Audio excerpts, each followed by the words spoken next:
My name is Carmen Acevedo Butcher, and I'm delighted to be here with you, Joed. I appreciate your asking me to participate. And I teach at University of California at Berkeley in the college writing programs. I teach teenagers and 20-somethings. I teach composition and research and public speaking. So I learn a lot from what we call Generation Z.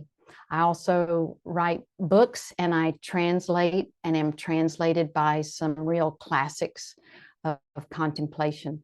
I live in California in the Bay Area with my husband and my daughter, and we have 2 cats. So that's a very important part of our lives too. It's a word, Joed, that I have lived with for decades. It's the word rest, R-E-S-T. And how I came to love that word and live with it is that when I was a little kid, my mind was always racing. I call it squirrel mind because I'm from the American South, or monkey mind if people want to word it. And one night, my mother came into the bedroom I shared with my 2 sisters. And she said, "Sweetie, you can't sleep." And I said, "No, my mind is racing." And she said, "Well, you know, I read somewhere that you can picture a chalkboard in your mind. And when the thoughts come up on it, you just take an eraser and you erase that chalkboard." And I thought, finally, an answer to my difficulty getting to sleep. So the thoughts came up onto the chalkboard. I picked up the eraser. I started erasing them. And then I noticed the dust motes in the sunlight in my mind. And I noticed my thoughts of noticing me picking up the eraser to erase the chalkboard. And those were new thoughts on the chalkboard. And so as I erased, another eraser appeared and more thoughts. So I said, "Mother, it doesn't work for me." So she's a very kind person. And she said, "Oh, sweetie, I'm so sorry. It's just because," she would always say, "it's just because you're so smart." And I would think, what's the point of that? Because I can't sleep. I didn't feel smart either because I had dyslexia, undiagnosed. So words moved all over the page. And this, I think, contributed to severe anxiety. So rest for me, I think one reason, Joed, that I came to rest is that I did not have any rest. I also experienced childhood trauma, severe childhood trauma. And I was reading the other day Kathleen Dowling Singh, who says, "There's something of defeat, something of tragedy can be a sacrament because it stops us and causes us to look deeper."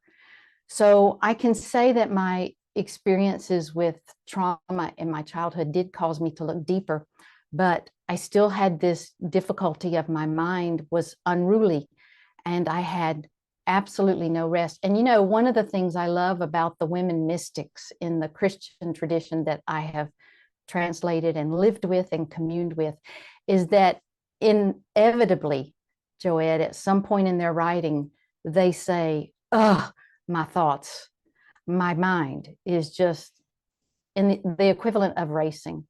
So I had no rest, literally no rest. And I was raised in the Southern Baptist Church, which is very conservative. And we had a lot of hellfire and damnation sermons, and they weren't restful either. That contributed more anxiety. So one day, though, because, you know, love works in mysterious ways. One day in church, when I was a little kid, a preacher said, "Now here in Thessalonians, Paul says, pray without ceasing." And I thought, wait, that could be it. And I was obsessed with this idea of praying without ceasing, even as a kid. And I thought, that sounds impossible. I should try it. You know, it had just that amount of impossibility to it that made it seem like a possibility. Like, why not? You know, if I have such a desperate challenge in my life and a difficulty.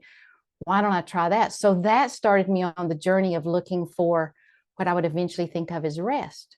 So I was led through a very long story of just being pulled by the unknown to translate The Cloud of Unknowing, the 14th century classic on prayer by maybe a Carthusian or Benedictine monk in England.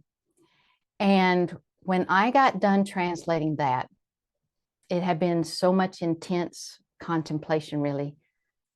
I went to therapy. And it was during the time that I was in therapy every week and trying to sort out my childhood and teenagerhood and integrate trauma into my adulthood in a healthy way. About that time, I had taken our 2 children to a science museum. And at this science museum, they had a lot of great rocks and things. And I was just looking because I didn't want anything. I just was looking at the gift shop at the end.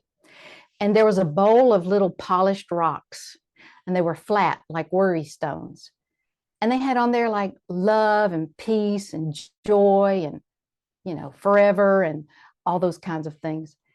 And one of them said rest on it. And I was like, I'm buying that. So it was flat. It was about the size of a quarter. In the US, a quarter is about like that. And so I bought it. I carried it around in my pocket for years. And every time I would feel it, I would say to God, why am I not there yet?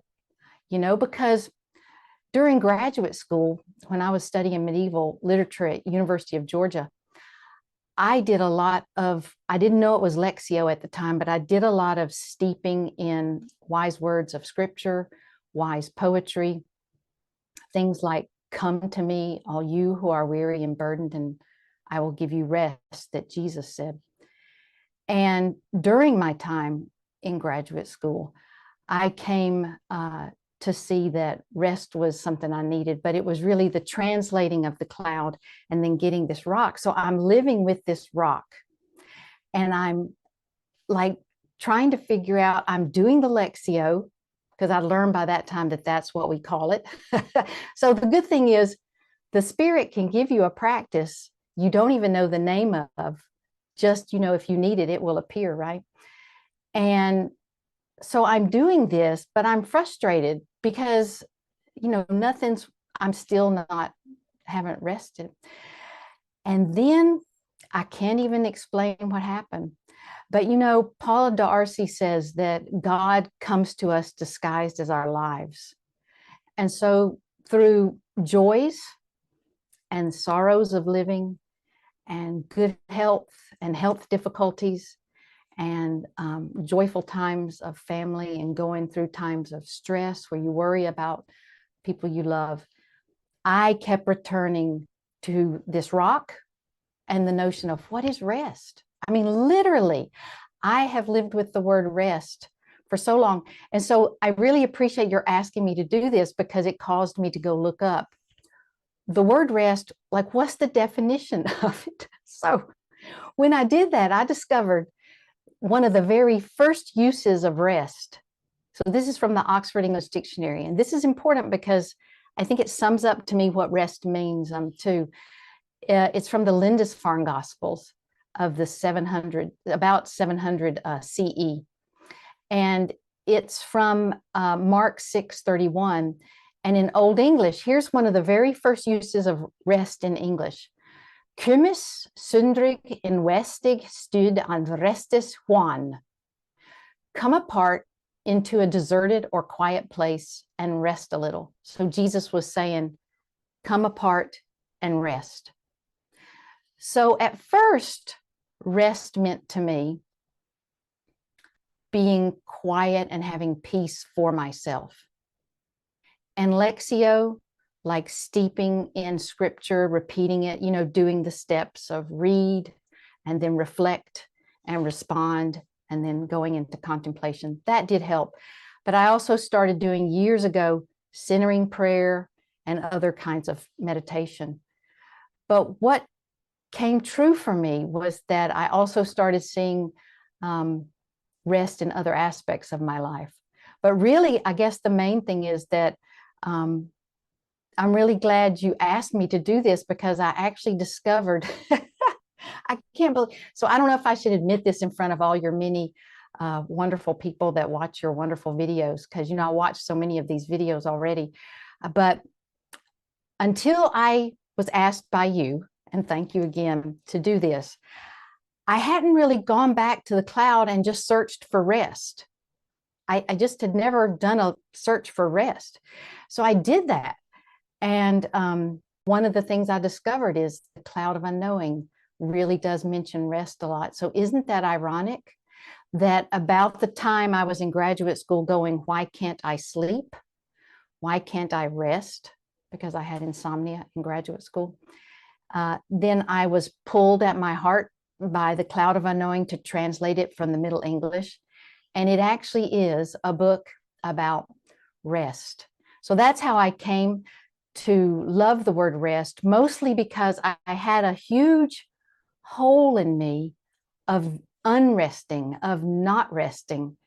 And so I opened myself up to it. And who would have thought that this little rock, this little tiny, I mean, it must have cost $4. And eventually I gave it to one of my very best friends in all the world.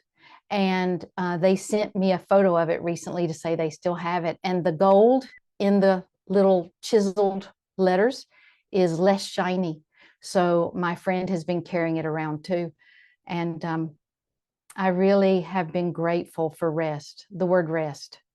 It has been a mystery to me, and it still is a mystery. But I can tell you, living with it has brought me rest. Isn't that a wonderful thing? I'm really grateful for that. What the word rest means to me now and what it's telling me is an ongoing mystery. It is an ongoing surprise. I think I will come eventually when I'm about 120 to the end of my life, and I'll still be like, what is rest? But it's the questioning of it. You know how Rilke, the poet Rilke said, let the questions question you, or live the questions, he says. He says, live the questions, which a friend of mine interprets as let the questions question you, which I love. So you ask me, what does rest mean to me? My answer to that is, let me ask it. It changes.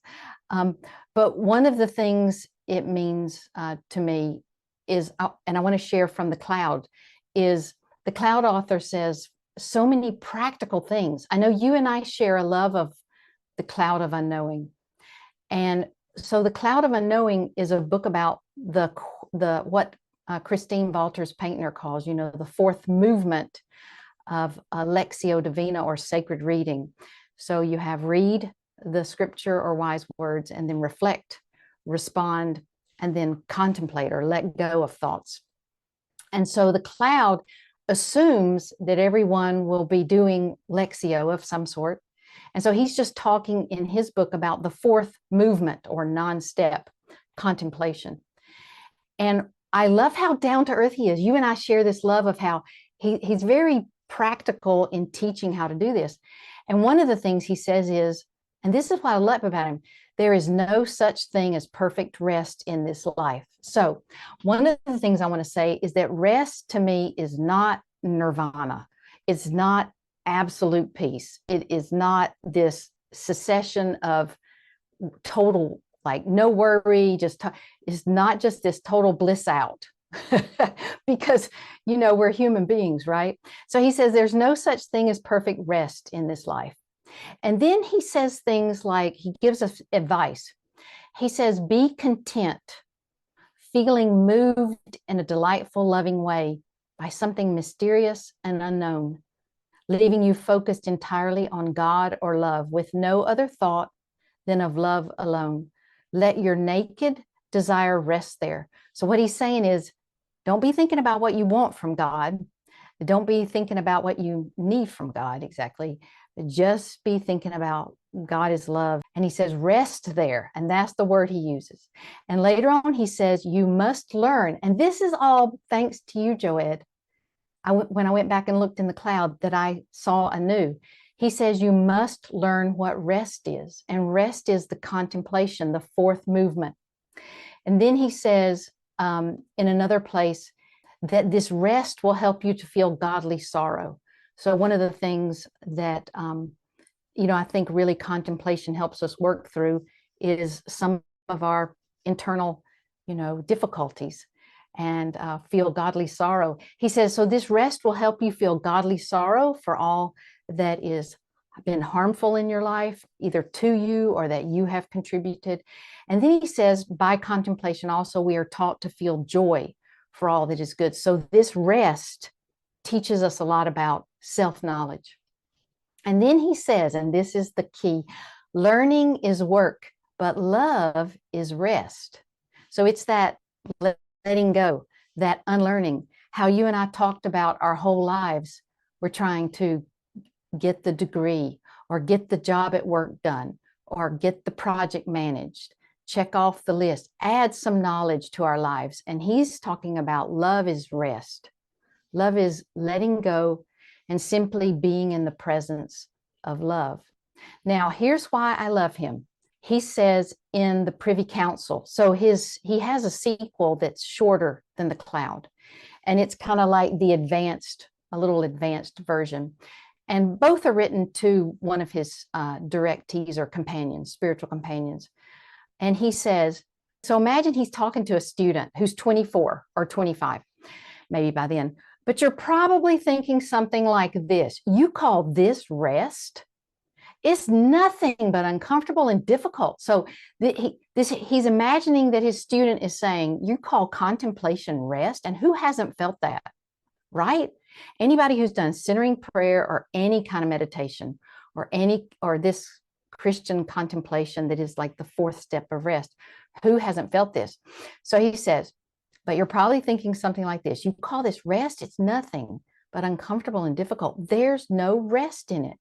When I try doing what you recommend, I find pain and struggling. It's like I'm being attacked on all sides, like by thoughts. A part of me always wants to quit. I don't let it, but some facet of my mind is constantly trying to squash my best efforts. On the other hand, a part of me desperately wants to feel God and forget myself, be truly selfless, but I can't. I'm still awkward, still self-conscious, and the conflict continues, overwhelming me. It's agonizing. And this is the rest you mean? If so, I think it's a strange sort of rest. And so he presents this feeling most of us have had in doing contemplation or meditation of what are we doing? And he's very positive, because what he says in essence in the Cloud of Unknowing is just try to stick with it. He says, even, pretend. He says, pretend you're doing it. He says, do the best you can. And James Finley often says we need to have faithfulness to the rendezvous. So we just turn up. But what I realized recently, that I'm either heading into contemplation in my life or in contemplation or heading out of it. By that, I don't mean I'm always necessarily sitting. So rest for me, as a teacher, as a wife, as a parent, as somebody who tries to be a good citizen, rest for me is multifaceted. Rest can be my teaching, trying to be mindful and present, answering emails and making that part of my practice, answering emails.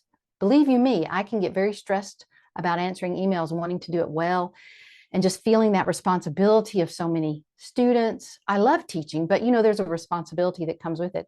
So rest for me can be teaching. It can be also writing. It can be translating, walking out in nature. So I feel this absolute stillness. And I think sometimes we confuse rest or contemplation with silence.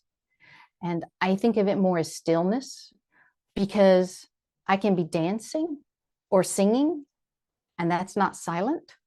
And I have this stillness. I can be in the middle of a crisis in my life, like in the middle of a hurricane of a stressful situation.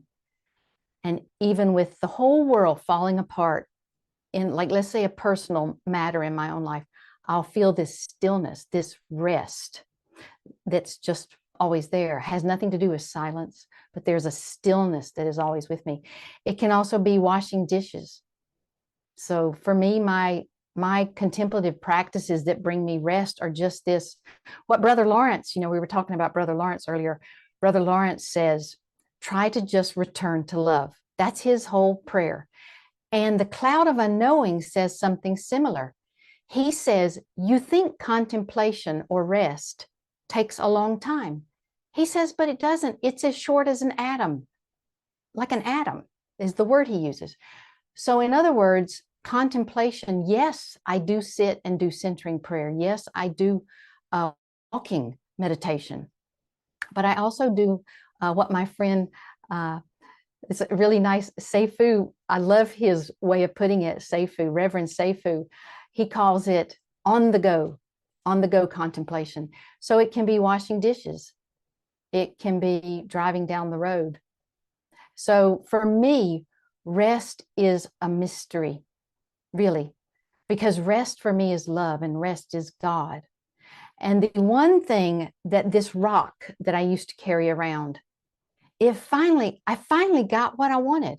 I mean, you really do get what you want if you live with it for decades. You get what you want. Don't expect perfect unless you mean by that returning to it, flawless. Yeah, I'm not interested in that. But to perfect something, yeah, I'm interested in returning to it. But the one thing that I've really learned from it all is that it never ceases to bring me self-compassion. And that is part of also, it has never ceased to bring me compassion for others. So this rest practice that we're talking about, and my living with the word rest, has over time, and let me tell you, I did not start out self-compassionate. I started out, like many from the evangelical background, I started out with self-loathing. And we read that we're made in God's image, and God is love, and God is beautiful. I mean, we're beautiful. We're all beautiful, and we're all made of love. And so I'm really grateful to the word rest because it's brought me to self-compassion, and it's deepened my compassion for others. Because as I've learned more about myself, I see we're all in the same boat, and we're all really, like Ram Dass says, we're all walking each other home. We're all in this together. To me, rest is also an awareness of the interconnectedness and of the viriditas, as Hildegard of Bingen would say it, that runs through nature. So that rest for me is also not really seeing things as sacred or not sacred, but seeing everything as sacred. It's like it takes away that binary perspective. And we have a new embracing of being grateful for egrets, being grateful for the dirt, being grateful that we have an earth to live on, and how beautiful, and I guess we'll use the word holy, but I'm saying we use the word holy because we don't really know how to describe this mystery, of how amazing our world is. And I do think that rest gives us the chance to pause in either whether we're moving or silent or speaking or whatever we're doing, but it gives us a chance to pause, let go of our ego, our small ego for the moment, and look up and see the stars and go, wow, I did not make the stars. Wow. And rest in that immensity of, wow, this is a mystery. This awe, living on this planet, it's just, I think rest gives me a deeper awareness of, like, when I go to the marsh to go for a walk, sometimes when it's been really rainy and the egrets look like they're having a party because they fly like they're happy. It's a different thing than when we're in a drought. They're flying like they're happy, and I'm having to wear boots, and it's like, they're like, see, we fit here, and you don't, you got to struggle, and I sometimes thank them for letting me come visit, because I can't fly. I can't live out in the marsh. And they're amazing. You know, and I say, I'm so sorry we have trashed so much.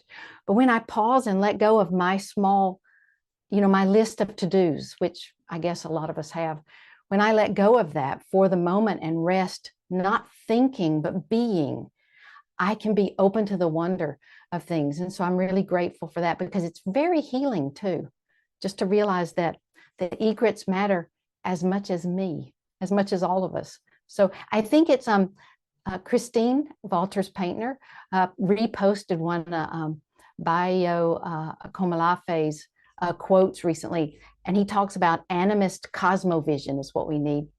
And so I think rest helps us all be more aware of this animist cosmovision that we need.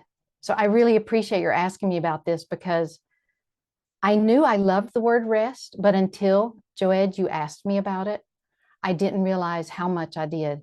So thank you for being so wise and so really wonderful. I appreciate it. Yes, I invite everyone to visit me online. My website is carmenbutcher.com, easy to find. And I'm on Facebook, if you just put in Carmen Acevedo Butcher. And I'm on Instagram and also LinkedIn. And I also have a link tree, which is Carmen Acevedo Butcher. And if you go to the link tree, it has the most up-to-date places where I've had the joy of speaking. And here is, this is my oldest copy of The Cloud of Unknowing. There's also, it also has the Privy Council in it. So it has both of the books. It came out in 2009. And then since then in 2018, it came out in a smaller edition, pocketbook. I think it's called pocket edition, although I think it would fit in a pocketbook from Shambhala. And it has The Cloud of Unknowing in it only. And you can find those on my website. And then also here's the Practice of the Presence. And this came out from Broadleaf. And I'm really grateful for this little tiny book, because it makes contemplation seem possible for anyone, again, just like the cloud does. It's a kind invitation, both anonymous and the friar of love, Brother Lawrence, who wrote The Practice of the Presence. They're encouraging teachers. So anyone who feels a little bit like, this is not working for me, if you read either one of these really spiritual teachers, they're very encouraging. They're very down to earth. And I hope that everyone will enjoy them as much as I have, because I feel like they're my friends. I feel grateful to them. Thank you again, Joed. I've enjoyed this.